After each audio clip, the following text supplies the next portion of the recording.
This demonstration is about primitive objects like spheres, cubes, and cylinders. First, we'll go through the different attributes of primitives. Then we'll show how we can rough out more complex models with the help of these objects.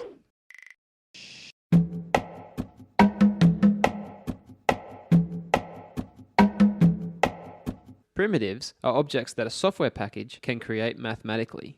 This cube has many attributes that change its proportions and its division levels on each axis. Here we can add more segments to a cylinder, or change its height, or change the properties on this sphere. Often, a software package will have many types of primitives, and some can change radically with different settings.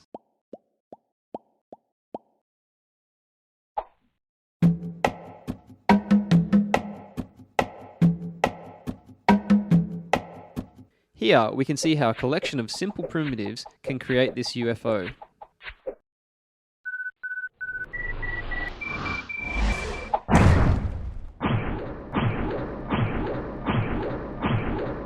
This robot might look complicated, but most of his parts were made from primitives too.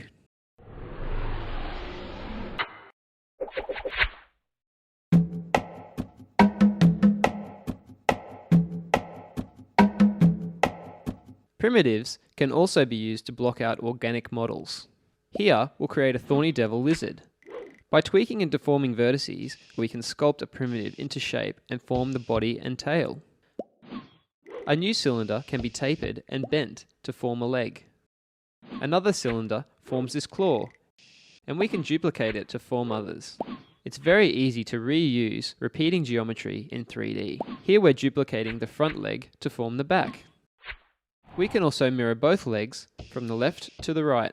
The primitives allow us to rough in the shapes without having to manually build each polygon.